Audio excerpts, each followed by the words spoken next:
ವಿನಯ್ ಮಚ್ಚು ಹಿಡಿದು ರೀಲ್ಸ್ ಮಾಡಿದಂತಹ ಪ್ರಕರಣಕ್ಕೆ ಸಂಬಂಧಪಟ್ಟಂತೆ ವಶಪಡಿಸಿಕೊಂಡ ಮಚ್ಚನ್ನ ಎಫ್ಎಸ್ಎಲ್ಗೆ ಕಳುಹಿಸಲಾಗಿದೆ. Bengaluru police commissioner B Dayanand ಈ ಹೇಳಿಕೆಯನ್ನು ಕೊಟ್ಟಿದ್ದಾರೆ. ಎಫ್ಎಸ್ಎಲ್ ವರದಿ ಅಂದರೆ ವಿಧಿ ವಿಜ್ಞಾನ ವರದಿ ಬಂದ ಮೇಲೆ ಗೊತ್ತಾಗುತ್ತೆ ಅದು ನಕಲಿನ ಅಥವಾ ಡಮ್ಮಿನ, ಕೇವಲ ರೀಲ್ಸ್ ಮಾಡಲಿಕ್ಕಷ್ಟೇ ಮಾಡಿದ್ದ ಅಥವಾ ನಿಜಕ್ಕೂ ಯಾರಿಗೂ ಧಮಕಿ ಹಾಕಬೇಕು ಅಂತ ಮಾಡಿದ್ದ, ಅದು ನಿಜವಾದ ಮಚ್ಚ ಅಂಥೇಳಿ ಅದರ ಬಗ್ಗೆ ತನಿಖೆ ಆಗುತ್ತೆ. ರೀಲ್ಸ್ನಲ್ಲಿರುವಂತಹ ವಶಪಡಿಸಿಕೊಂಡ ಮಚ್ಚನ್ನು ಹೋಲಿಕೆ ಮಾಡಲಾಗುತ್ತೆ ಅದಕ್ಕೂ ಮತ್ತು ಇದಕ್ಕೂ. ಒಂದು ವೇಳೆ ಒರಿಜಿನಲ್ ಅಂತ ಆಗಿದ್ರೆ ಮುಂದಿನ ತನಿಖೆಯನ್ನು ಕೈಗೊಳ್ಳಲಾಗುತ್ತೆ ಅಂತ ಕಮಿಷನರ್ ಹೇಳಿದ್ದಾರೆ. ಅಂದರೆ ಅದು ಒರಿಜಿನಲ್ ಆಗಿದ್ದರೆ ಖಂಡಿತ ಇವರಿಗೆ ಕಾನೂನಿನ ಸಂಕಷ್ಟ ಎದುರಾಗಬಹುದು. ಯಾಕೆಂದರೆ ಶಸ್ತ್ರಾಸ್ತ್ರ ಕಾಯ್ದೆಯ ಪ್ರಕಾರ, ಆರ್ಮ್ಸ್ ಆ್ಯಕ್ಟ್ ಪ್ರಕಾರ ಈ ರೀತಿ ಬಹಿರಂಗವಾಗಿ ವೆಪನ್ಸ್ಗಳನ್ನು ಹಿಡಿದುಕೊಂಡು ಓಡಾಡೋ ಹಾಗಿಲ್ಲ. ಆತ ರೀಲ್ಸ್ ಮಾಡಲಿ, ಟಿಕ್ ಟಾಕ್ ಮಾಡಲಿ, ಏನೋ ಮಾಡಲಿ, ಆದರೆ ಕಾರಣ ಗೊತ್ತಾಗಬೇಕು, ಪರ್ಪಸ್ ಗೊತ್ತಾಗಬೇಕು.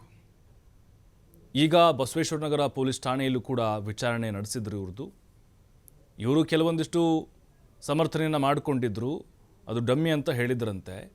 ಜೊತೆಗೆ ರಿಯಾಲಿಟಿ ಶೋಗೆ ಸಂಬಂಧಪಟ್ಟಂತಹ ಒಂದು ವಿಡಿಯೋ ಅದು, ಯಾರನ್ನು ಹೆದರಿಸಿಲ್ಲ ಬೆದರಿಸಿಲ್ಲ ಅನ್ನುವಂಥ ಹೇಳಿಕೆಯನ್ನು ಕೊಟ್ಟಿದ್ದರು. ಆದರೆ ಈಗ ಇದರ ಬಗ್ಗೆ ತನಿಖೆ ಆಗಬೇಕು ಅನ್ನುವಂಥ ಒತ್ತಾಯಗಳು ಕೇಳಿ ಬರ್ತಾ ಇದೆ. ಜೊತೆಗೆ ಸೋಷಿಯಲ್ ಮೀಡಿಯಾದಲ್ಲೂ ಕೂಡ ಪರ ವಿರೋಧಗಳು ಬರ್ತಾ ಇದ್ದಾವೆ. ಎಫ್ಎಸ್ಎಲ್ಗೆ ಆ ಒಂದು ಮಚ್ಚನ್ನು ಕಳಿಸಿಕೊಟ್ಟಿದ್ದಾರೆ. ಅದು ರಿಯಲ್ಲ ಅಥವಾ ಡಮ್ಮಿನ ಅನ್ನೋದು ಗೊತ್ತಾಗಬೇಕು. ಡಮ್ಮಿ ಆಗಿದ್ರೆ ಪಾರಾಗ್ತಾರೆ ಇಬ್ಬರು, ವಿನಯ್ ಮತ್ತು ರಜತ್ತು. ರಿಯಲ್ ಆಗಿದ್ದರೆ ಖಂಡಿತ ಇವರು ಈ ಒಂದು ಸಂಕಷ್ಟದಿಂದ ಪಾರಾಗೋದು ಕಷ್ಟ ಇದೆ. ಪೊಲೀಸರು ನಿನ್ನೆ ಡ್ರಿಲ್ ಮಾಡಿದ್ರು, ಯಾಕೆ ನೀವು ಮಚ್ಚನ್ನು ಹಿಡ್ಕೊಂಡ್ರಿ, ಬೇಕಿತ್ತಾದ ನಿಮಗೆ, ಉದ್ದೇಶ ಏನೋ, ಯಾರಿಗಾದರೂ ಬೆದರಿಕೆ ಹಾಕಲಿಕ್ಕೆ ಏನಾದರೂ ಪ್ರದರ್ಶನ ಮಾಡಿದ್ದ, ಇದೆಲ್ಲವನ್ನು ಕೂಡ ಕೇಳಿದ್ದಾರೆ. ಯಾಕಂದರೆ ಇಲ್ಲಿ ಉದ್ದೇಶ ಬಹಳ ಮುಖ್ಯ ಆಗುತ್ತೆ. ನೋಡಿ, ಮೊನ್ನೆ ವೀಲಿಂಗ್ ಮಾಡ್ಕೊಂಡು ಹೋಗ್ತಿದ್ರು ಪುಂಡ್ರು ಅಂಥೇಳಿ ಕೈಯಲ್ಲಿ ಮಚ್ಚು ಲಾಂಗ್ ಹಿಡ್ಕೊಂಡು ಅಂಥವ್ರನ್ನ ಒಳಗೆ ಹಾಕಿದ್ರು. ಹಾಗಾಗಿ ಇಲ್ಲಿ ಕ್ರಮ ತೆಗೆದುಕೊಳ್ಳದಿದ್ರೆ ಅವ್ರಿಗೂ ನ್ಯಾಯ, ಜನಸಾಮಾನ್ಯರಿಗೂ ನ್ಯಾಯನ ಅನ್ನುವಂಥ ಸಂದೇಶ ಹೋಗುತ್ತೆ. ಪೊಲೀಸರನ್ನು ಮಿಸ್ಲೀಡ್ ಮಾಡೋ ಪ್ರಶ್ನೆ ಬರೋದಿಲ್ಲ. ಇದು ಈಗಾಗಲೇ ಈ ಒಂದು ವಿಷಯದ ಬಗ್ಗೆ ಅಪರಾಧ ಪ್ರಕರಣ ದಾಖಲಾಗಿದೆ. ಪೊಲೀಸರು ತನಿಖೆಯನ್ನು ಮಾಡ್ತಾ ಇದ್ದಾರೆ. ಈ ಇಬ್ಬರು ವ್ಯಕ್ತಿಗಳನ್ನು ಪೊಲೀಸರು ಈಗಾಗಲೇ ಬಂಧಿಸಿದ್ದಾರೆ. ಜೊತೆಗೆ ಅವರೇನು ಆ ಮಾರಕಾಸ್ತ್ರಗಳನ್ನು ಏನು ಉಪಯೋಗ ಮಾಡಿದ್ರು ಅವುಗಳನ್ನು ಕೂಡ ಪೊಲೀಸರು ಈಗ ರಿಕವರಿ ಅಂದರೆ ವಶಪಡಿಸ್ಕೊಂಡಿದ್ದಾರೆ. ಅದರ ಒಂದು ವಿಧಿವಿಜ್ಞಾನದ ಒಂದು ಏನು ಪ್ರಕ್ರಿಯೆ ಇದೆ ಅದರಲ್ಲಿ ಗೊತ್ತಾಗ್ತದೆ ಯಾವ ಇದರಿಂದ ಅದು ತಯಾರಾಗಿತ್ತು ಮತ್ತು ಎಲ್ಲಿ ತಯಾರಾಗಿತ್ತು ಅನ್ನೋದ್ರ ಬಗ್ಗೆ ಕೂಲಂಕಷವಾಗಿ ನಾವು ಪರಿಶೀಲನೆಯನ್ನು ಮಾಡ್ತೀವಿ.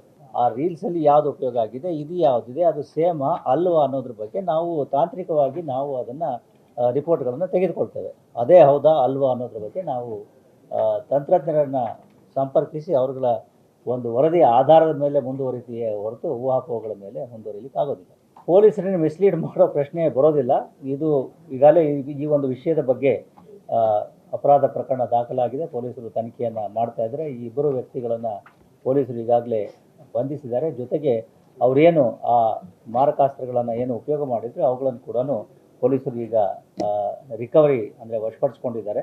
ಅದರ ಒಂದು ವಿಧಿವಿಜ್ಞಾನದ ಒಂದು ಏನು ಪ್ರಕ್ರಿಯೆ ಇದೆ ಅದರಲ್ಲಿ ಗೊತ್ತಾಗ್ತದೆ ಯಾವ ಇದರಿಂದ ಅದು ತಯಾರಾಗಿತ್ತು ಮತ್ತು ಎಲ್ಲಿ ತಯಾರಾಗಿತ್ತು ಅನ್ನೋದ್ರ ಬಗ್ಗೆ ಕೂಲಂಕಷವಾಗಿ ನಾವು ಪರಿಶೀಲನೆಯನ್ನು ಮಾಡ್ತೀವಿ.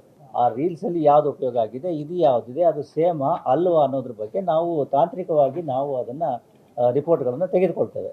ಅದೇ ಹೌದಾ ಅಲ್ವಾ ಅನ್ನೋದ್ರ ಬಗ್ಗೆ ನಾವು ತಂತ್ರಜ್ಞರನ್ನು ಸಂಪರ್ಕಿಸಿ ಅವ್ರಗಳ ಒಂದು ವರದಿ